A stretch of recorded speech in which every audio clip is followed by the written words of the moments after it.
Hello and welcome to the Leaders in Supply Chain and Logistics podcast. I am your host, Radu Palamariu, Global Logistics and Supply Chain Practice Head for Morgan Phillips Executive Search.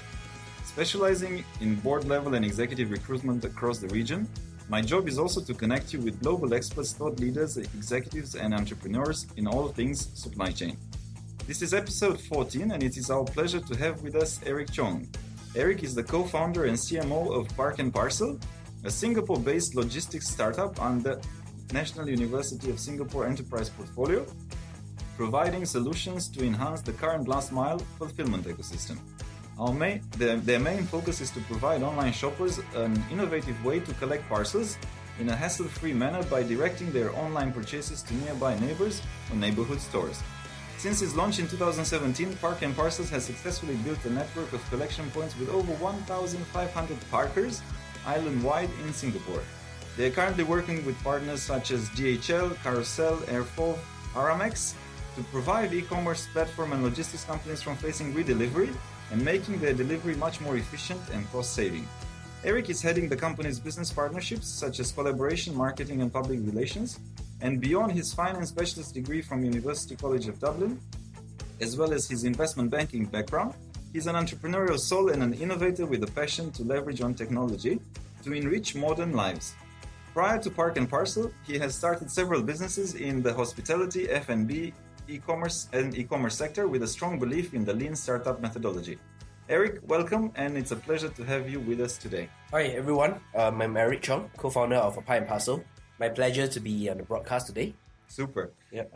So tell us a little bit, Erik, about the story of how and why you started N Parcel. Sure. Actually, it starts from a personal pain point. I like to shop online, but then when it comes to parcel collection, it's always a hassle because no one is at home to receive it. But then I realized my girlfriend, who shop more than me, doesn't have such issue. So I asked her what's the solution, and she told me her solution is a very simple one. Instead of delivering to our house, he actually put the delivery point as her auntie address, who stays 3 blocks away from us and is a housewife, always at home. So that actually gave me an idea. What if everyone is like her, have an auntie or a nearby convenience store to become a collection point? It's so much convenient when after work I can just pass by the block or even a convenience shop to do a pickup. And actually we want to create a hassle-free experience, rather than shopping online. But when it comes to collection, it's always a hassle of redelivery or even go to a post office, which require to queue up, join the long queue, and closes early on the weekdays. So that's how the idea of N Parcel is being born. Yep. So your girlfriend is the ignition point of. Is the inspiration, yeah. But then from there we actually modify and validate our platform. When we first started, we actually just look at residential because of the inspiration. But we realized actually most of our consumers prefer commercial because commercial have longer operating hours and it's more centralized. Where I'm talking about shopping malls, cafe, where you visit in the weekends. So that's how the model tweaked. Now we have both residential and commercial spaces. So it expanded over as a natural progression. Yes, a natural progression. Yeah. And we got this very interesting question from Raymond Gilon, who's actually a co-founder of another interesting startup in Malaysia. And he was talking a little bit about the fact that the business model of N Parcel looks like a interesting concept because it's a true sharing economy model. And obviously people in the neighborhood or people in commercial places, like you said, take care of the last meter. But his question is, how are you managing service levels with these individuals, given the fact that they could or may not be at home and available 24/7? Basically, his concern was that if I come and collect my package, the parker might be out for school, might be out for groceries, etc. How would you mitigate that? Understand. So at our platform, when you just enter the postal code, you'll be able to see who are the nearby parkers that stay near you or where you want to collect from. And from there, they actually will have an indication timing from when to when they are available. So before even you book, you already know what are the operating hours. That gives you certainty. As well, after you place an order with us, you will have actually the contact number of the parkers so that there's actually flexible communication at the offline part as well. So you can basically communicate with them and arrange between the two of them. Yeah. Okay. So in fact, some of our parker who are very motivated, they actually do SMSs or even call to the recipient as well to make sure that are you coming down to collect or when are you coming down. I mean, these are similar approach like Airbnb, where you have the context of the tenant and then you do the communication offline. Yes. Yeah. Yes. So, yeah. And how about security? Because obviously, the concept has a great potential to become very successful, but then a parker may have thousands of dollars of valuable products in his or her house. Yep. How do you deal with that? So we actually have a very strict curation parker process. Everyone that actually register online will require to upload their ID, which have their details and also their address, proof of address.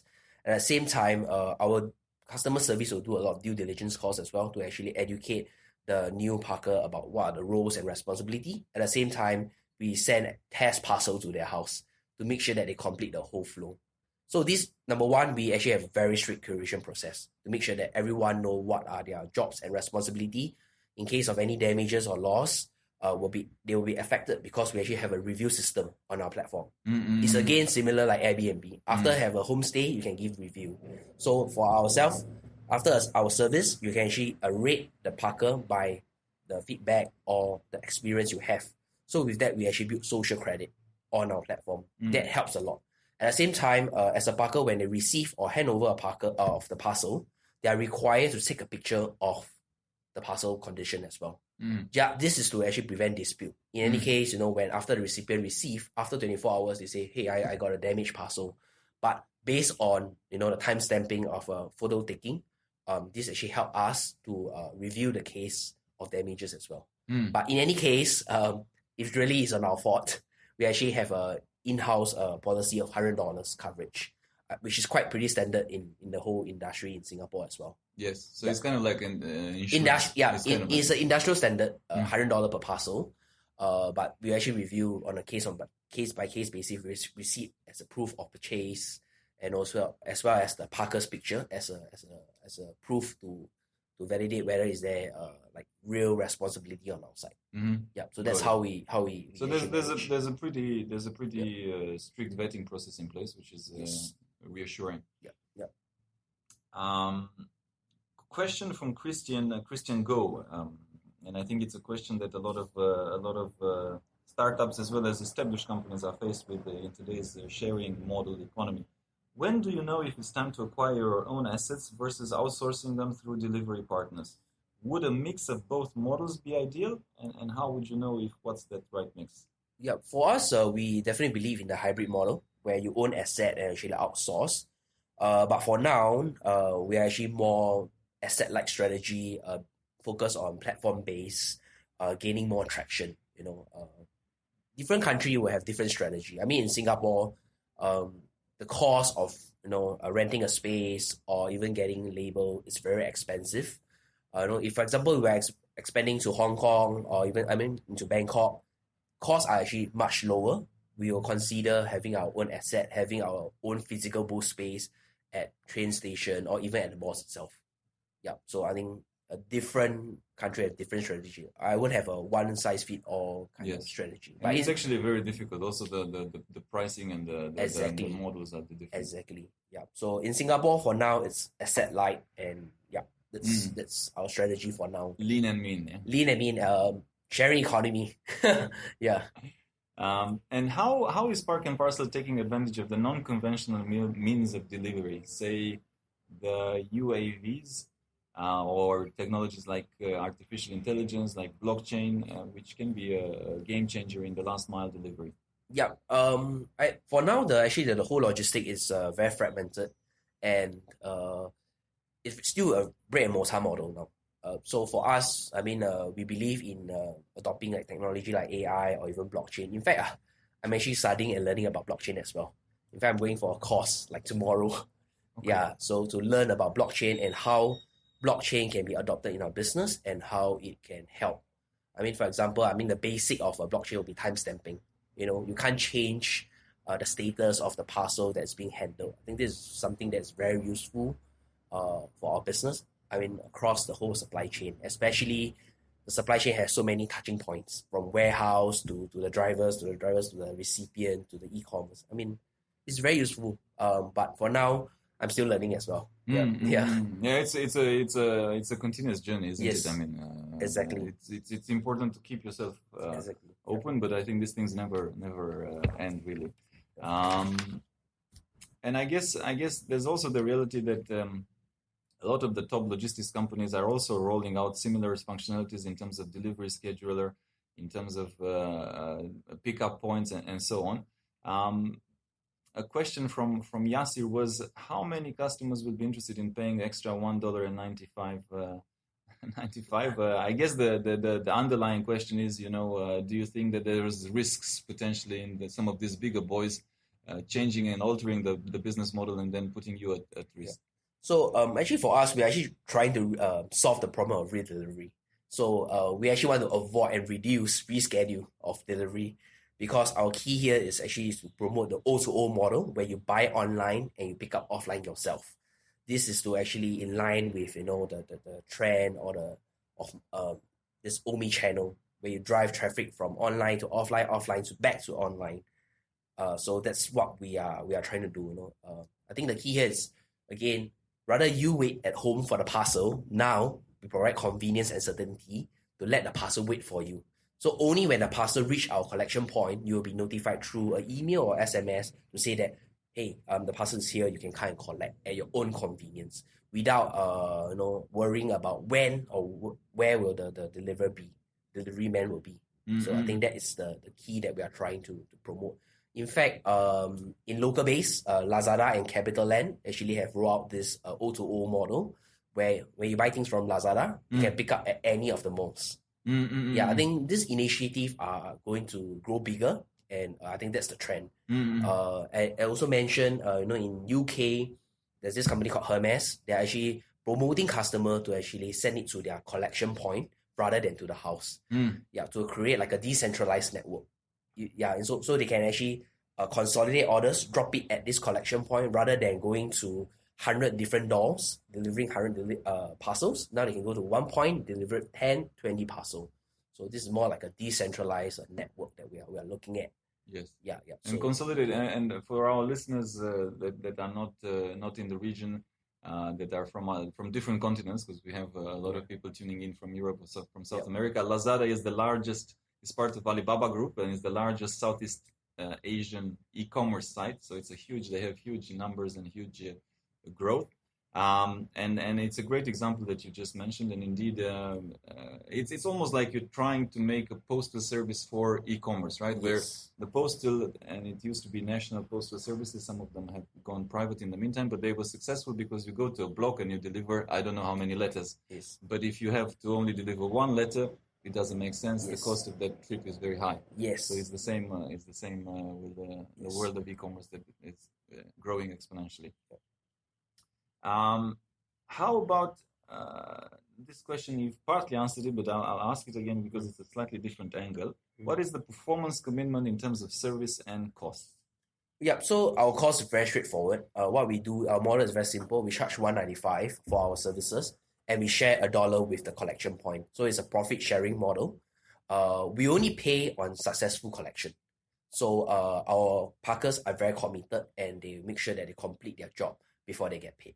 So it's a 50-50 kind of profit sharing. And for us, like I mentioned, there's not much cost as well, because if no one uses the service, we don't pay the parker. So there's no fixed costs. Like for example, the parcel lockers, it definitely have a sunk cost. To build one locker easily costs about $35,000 which can hold up to 60 to 80 units. And that exclude rental, maintenance fee, and updating of the software. But for us, it's purely on demand. So that's the main difference. Which is a huge. If you think about it, 35,000 for 1 point of collection is just incredibly expensive. Yes. Incredibly expensive. And then the utilization of the asset problem is not easy to solve at all. Exactly. Talking a little bit about people, about culture, about obviously it's a startup environment. It's a different vibe to your normal corporate world. tell us a little bit about the culture of Park and Parcel. How is it working? How is it Sure, working? sure. For us, we run a small team of 8. Basically, we don't have any hierarchy. There's a lot of freedom where we actually do a lot of sharing, a lot of discussion, how to provide new solution and how to overcome roadblocks. I mean, it's really different from corporate. I previously was from corporate, so I understand what's the huge difference. So when I started this startup, I told myself there's no micromanagement, there's no hierarchy. Everybody is a team member. Everybody contribute. Everyone has their weakness and strength to contribute as well. So I think it's a very easygoing culture. And in fact, I think for startup, the whole ecosystem is very collaboration friendly. Everybody is trying to help with each other, whether you have direct or no direct synergy of product, but everyone try to do cross marketing to help to reach out to the crowd, gaining traction. I think that's something that is really, really different from corporate. I mean, from a startup perspective, everybody's in sales, right? I mean, everybody is in sales. Everybody is open. Basically, I think the key is open. There will not be department ties. Where I'm from sales. You're from the back office. No, everyone is very collaborative and sharing. Like for example, for us, we just secured a seed round for a VC. I'm very willing to introduce to neighbor startups as well who are also looking for funding. I mean, there's no closed door secret sauce. It's an open kind of environment. Yeah. And typically, this type of openness gets everybody to benefit. And just for our listeners, also the environment here at Block 71 is extremely conducive for openness. There's a lot of startups. There's a nice vibe, right? Yes. Energy. You can learn from other startups that are here as well. And it's sometimes the cross-pollination of ideas, even from startups that are operating in different industries, is incredibly powerful, right? In terms of I mean, give you a few example. For example, there's 2-3 startups over here. We actually do provide service for them for the collection point as well, because they do see the model of old model is picking up, and it's much cheaper as well. So. Super. Tell us a little bit about the team of co-founders. How did you find each other? How did it come about? So it's a quite a long history. We know each other for almost 7 years. So basically, we are not a new team. We actually started working together in the financial industry as an equity dealer for 5 years, and then after that, we actually ventured out into running a budget hostel, a backpackers hostel in Singapore. Wow. Yeah. So from there, we actually did learn as well. We don't want to do something asset heavy, high capex. That's the reason when we started by parcel. We learned the hard way. We learned the hard way, but we are lucky enough that we actually built up the occupancy, revamped the whole hostel, and sold it to a listed company at a slight margin. With that, we decided to shift to a new business, and then asset light basically. From the case that we from our previous venture, it gave us a lot of hard work. In fact, our 3 co-founders did like toilet washing, changing our bed sheet, being the receptionist. Because our reception is 24 hours, so we have to take shift as well. So I think a lot of hard work, a lot of capex, a lot of human resource, I would say. A school of hard knocks, isn't it? So, yes. It's the best school in the world. Yeah. Yes, agreed. Yeah. And obviously, you don't come from logistics. You don't come from last mile. You don't come from e-commerce. Your background has been finance, equity. Yes. How did you learn about the industry?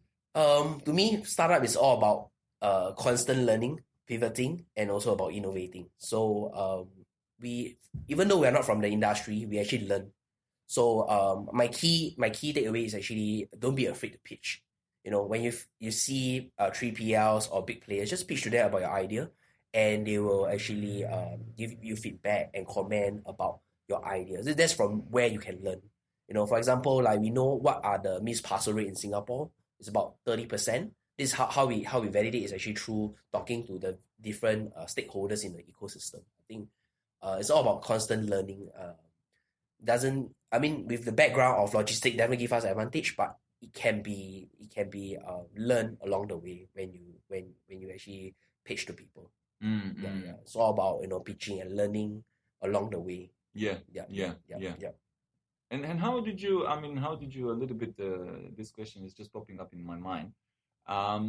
How did you decide, having been in the business of hostel, running a hostel, how did you decide that this is the most, I don't know if profitable or highest yielding return business that you want to do? Actually, it all depends on opportunity. Like how Buy Parcel started is actually an opportunity, an idea, inspired by my girlfriend. But for the hostel, it's again opportunity because we managed to meet the owner of the hostel who is actually running the business badly. When we take over, the occupancy was only 30%. And there's a lot of complaints on the feedback on this, like on a hotel platform like hotel.com, Trivago, etc. But from there we learned, and then we decided, we saw it as an opportunity. What if we can bring it up to 80%? We can list it on Airbnb instead of hotel.com, because when a hostel owner compete with an individual landlord, we actually definitely have an advantage because of services and how we manage the property as well. So I think it's really about opportunity. And of course, we need to do some research about is there any way we can improve the product. Yeah. So you saw the opportunity in this. We saw the opportunity. Reverse logistics. Correct. And definitely we did the math as well, because when we took over, we actually negotiate with the landlord as well for the rental, because it doesn't justify. I mean, with the continued high rental, I told the previous owner we are not be profitable. Then what's the point of me coming on board to actually turn around the business? So we managed to talk to the landlord, reduce the price, and that's where we see some lights in the business. Yeah. So the key, and it's the same I imagine when you started Park and Parcel, the key is also look at the numbers, know your numbers, know your finances, do some thorough investigation into that, and make sure that it makes sense from a maths perspective. Correct. I think that's the basic due diligence before even you do a startup. You need to know who are your competitors. Is there similar product? What's the market size? Is there opportunity? Yeah. So that's the due diligence part. The given. The research. But with that research, you need to validate by using action as well. You need to build an MVP, like video, website, to launch it out, to let people try and comment. Don't be shy, basically. And since we're at it, MVP, minimum viable product, yes. Which is a term used in the lean startup methodology, and it's become very famous. Tell us a little bit, because I think it's a good story, and you shared with me offline. How did you do that? How did you do those permutations for Park and Parcels? How did you do those MVPs? Yep. So we did it the hard way again. So we launched it in the Northeast area. At the start, when we launched, we cannot be doing island-wide, because when we first started there's only 3 co-founders. Our resources are very limited, our time are very limited. So we actually decided to test bed by running a small area in the Northeast. In Singapore, we call it Punggol and Sengkang. It's a northeast area where it's actually clustered with a lot of young family, young adults, which do a lot of online shopping and are PMETs who are working most of the time. PMETs, professional managers, executive, and technician. So basically, they can shop, they have the spending power, but they are always not at home. Yes. So that's actually to our advantage, because with that, we targeted the customer we want and will need this service. Yep. So I think, first of all, launch it small and lean, and do some research on where you want to start first. That will give you a very advantageous kind of strategy. Okay, and from there that was successful, and then you pivot, or what was the next step? So we did door knocking, from block to block, with 3 co-founders, to knock and educate, the housewife or the convenience store. Say, hey, why not join us as a collection point? Get to earn $1 per parcel. Without interfering your lifestyle or without interfering your business. It's just an add-on service, and actually that drive traffic to your shops. So I think it's the hard way. You do door knocking, block by block. That's how we get this 100 collection point on board at the initial start. Yes. But because of word of mouth again, it spread quite fast and rapidly, because everybody was saying, why not we just do a collection point job? It's passive income, and it's easy. And it's really convenient. It's not like a hard job where I have to drive passenger A to B. It's just staying at home, collect, hand over, and make sure everything is proper. Okay, so that validated your idea, and from there onwards you could... Correct. But it's not easy, I would say. It's not easy because, especially when you launch a new product, people are very afraid. Fear is the factor. Fear is the huge factor. But you just need consistent education and persistence to educate them. And also, I mean, I guess your presence and the fact that you're in front of the door, and I mean, you being there gives them some peace of mind or not, right? In terms of having that trust that, okay, Yes, guys, exactly. I mean, it's no risk for you. Nobody's gonna come knocking and budging on your house. Just want to share one very interesting experience. During the door knocking, one of the neighbor actually asked, "Why are you co-founders doing the dirty job?" I shared with him, if I don't do the dirty job, I will not know what are the questions that are being posed by you guys. With that, I'm unable to actually educate my staff to actually bring that across. Yeah, so I have to be, putting up my sleeve to do the work first before I know what's the problem. Yeah, I mean, that day was very kind of a mixed feeling. It's a bit demoralizing, but kind of motivate me as well, because I feel that if I'm not there, I will not know what's the problem. So that's a very interesting and very mixed feeling day with the 3 co-founders as well. And it's funny what you just shared triggered the memory. I think at some point Anthony Tan, who's the CEO of Grab. Oh yeah. Okay. And basically, I know that he was sharing a story at some point of how when they launched Grab, I think there were 3 as well, if I'm not mistaken. Yeah. And they were talking and they were going to all the taxi drivers in Malaysia back then. And talking to them, and where did they go? They go the place where the taxi drivers were having teh tarik or tea, right? Yeah. So they were going there during the break, during the shifts, and then they would take feedback. Okay, how can we make this app better, and how can we do it? It's always about, isn't it? It's always about the hard work. It's always about being very close to your target audience and understanding what exactly do they need. Exactly. Yeah. That's the bottom up approach. Definitely, you need to do that before you can really come up with the true product that the market really wants. Yes. I mean, unless you have the luxury of having 2, 3, 4 spare millions in your bank account, and then you can hire, I don't know, an army of people. You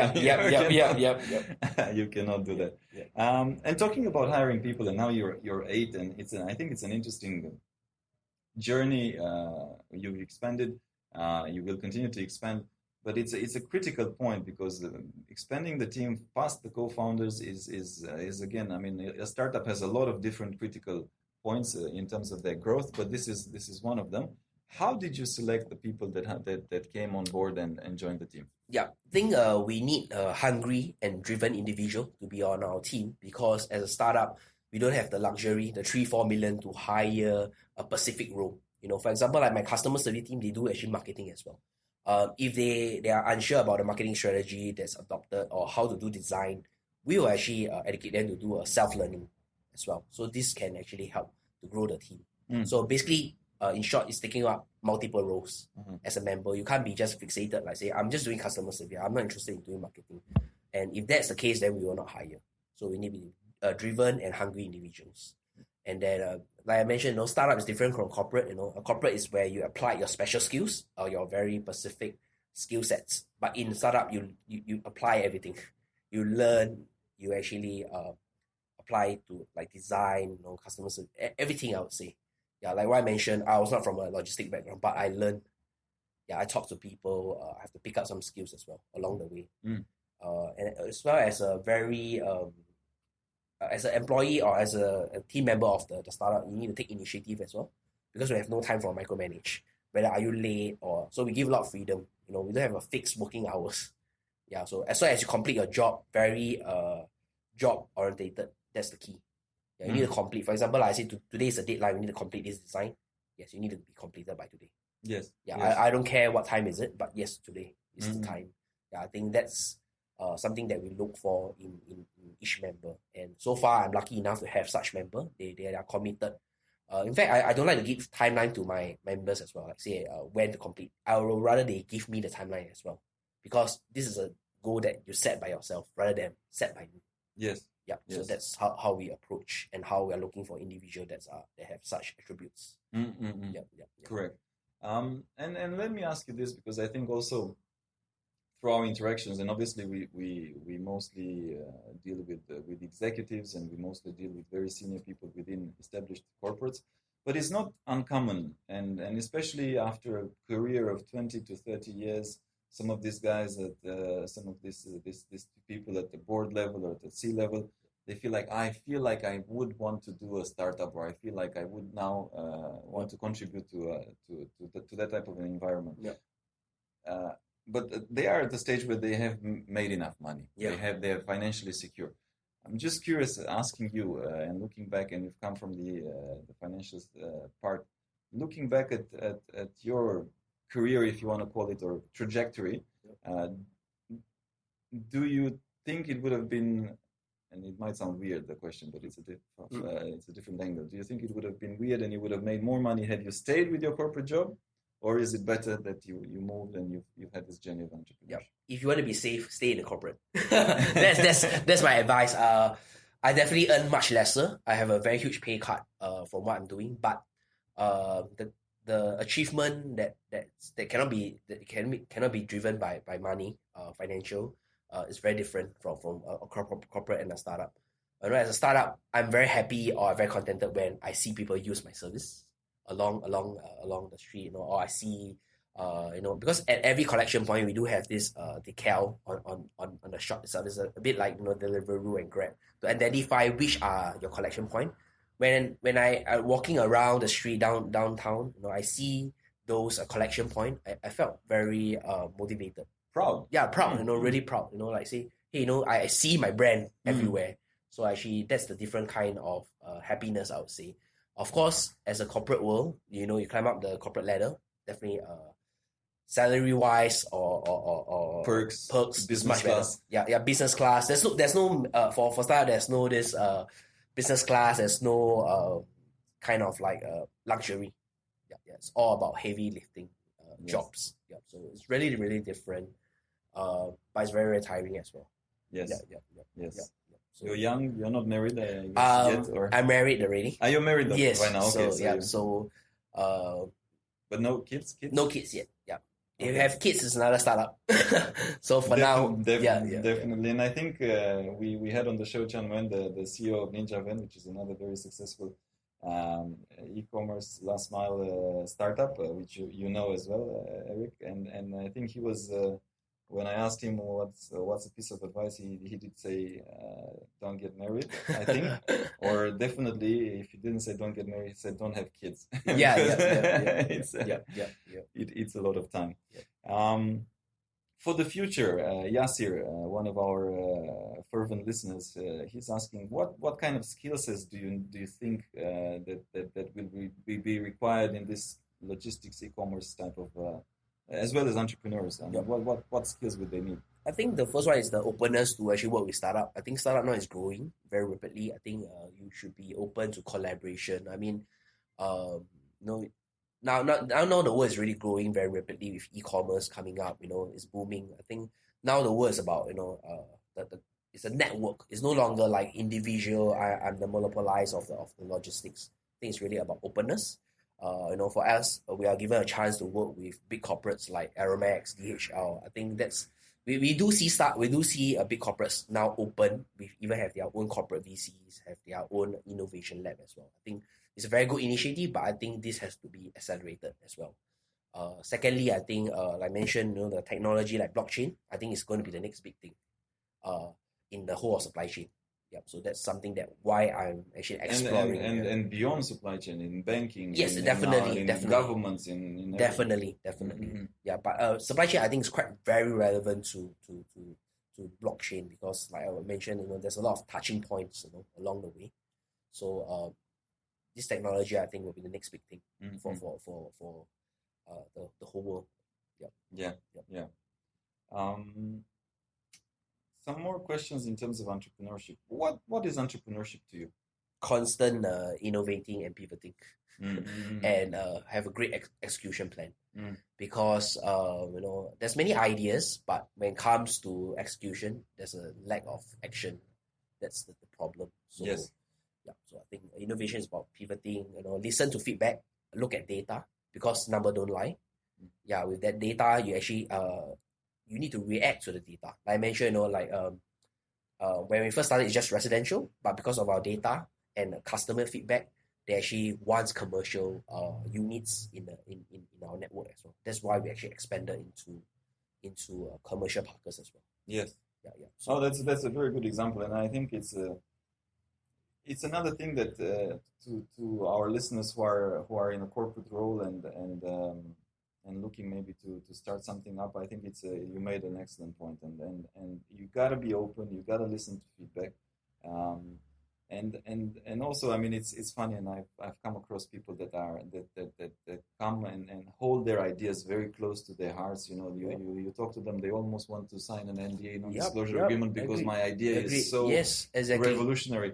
But as you said, if it's not backed up by execution and action, everybody has ideas. Facebook, there were a lot of actually there was a Facebook, there was MySpace, but Mark Zuckerberg managed to execute it the best way, even if he has some problems in recent times. But and he made it big. But all the other guys that came with the idea didn't execute. Yes, exactly. It's just as good as nothing. Yes, exactly.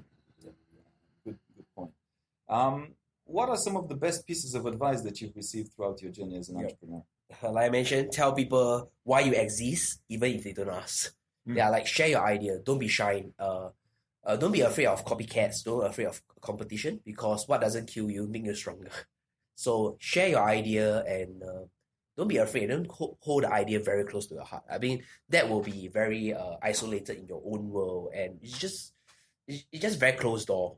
So just share, and then even share with your competitor. I mean, there's no trade secret, to be exact. You just have to keep upgrading yourself and be competitive. I think that's the best advice I received so far. Yeah.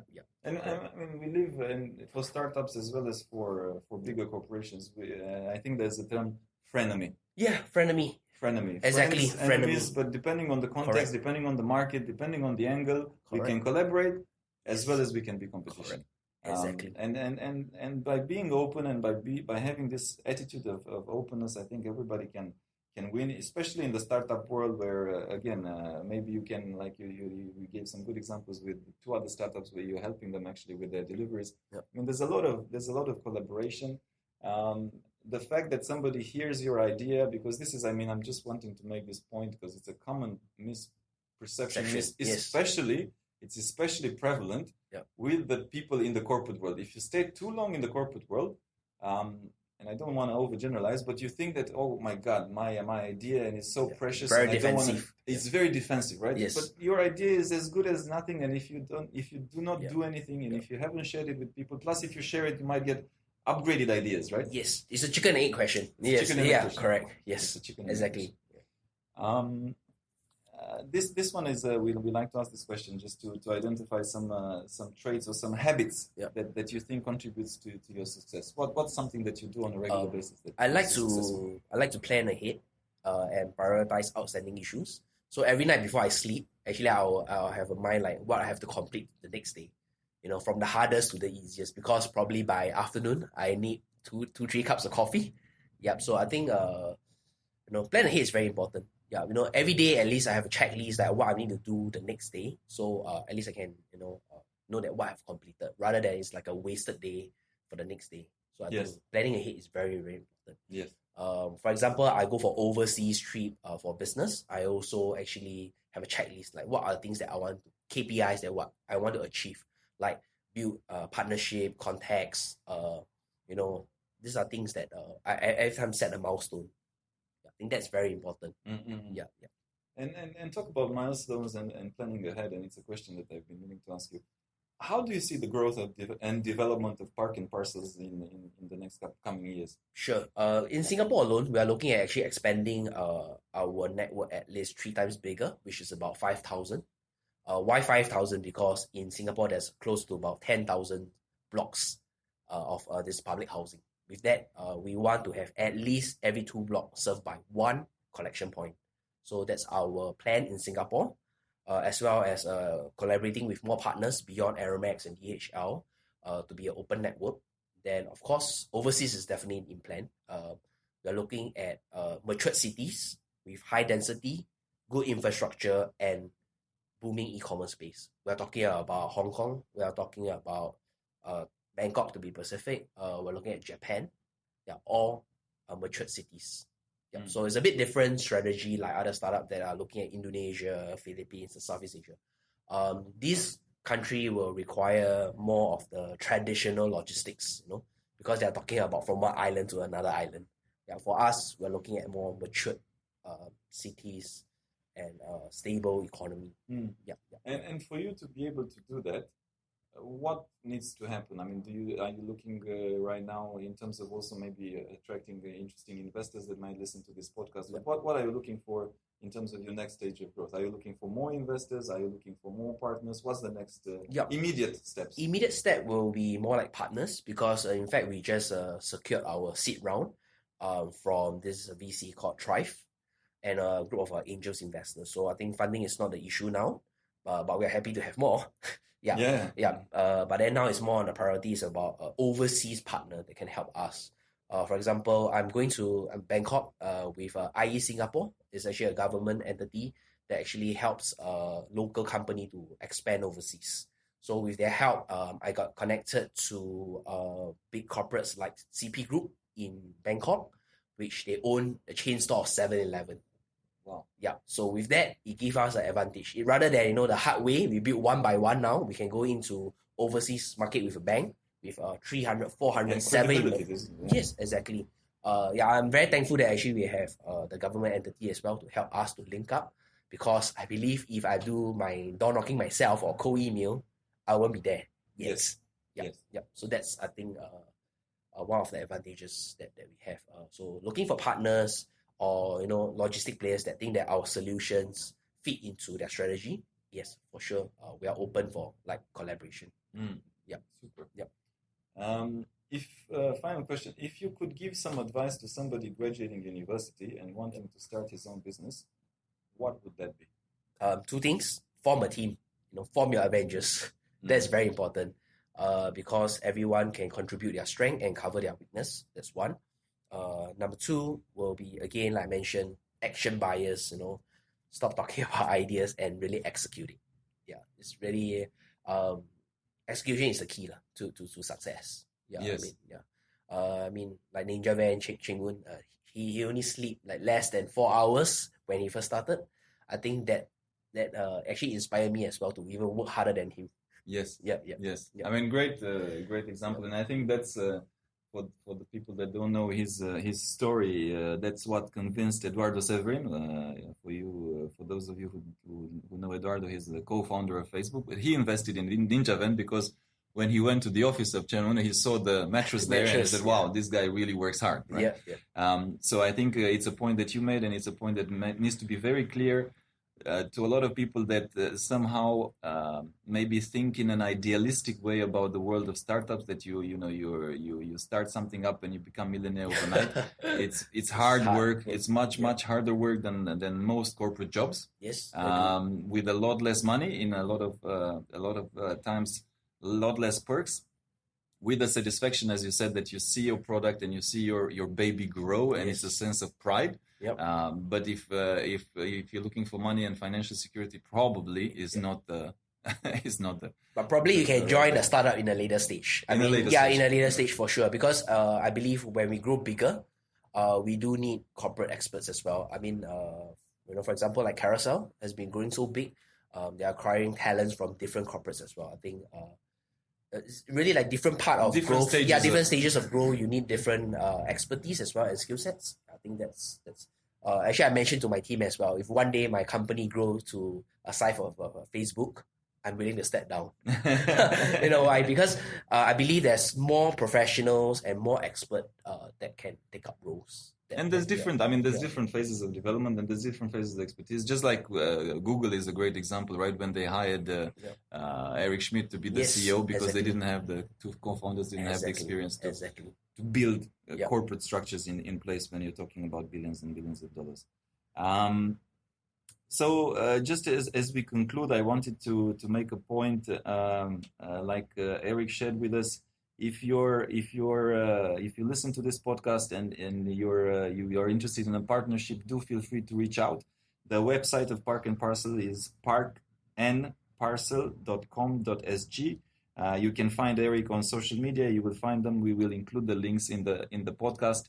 He's very fast to reply, and he's a very open guy, as you probably could tell from this interaction. So people in Bangkok, people in Hong Kong, people in Japan, as you've heard him, maybe Korea.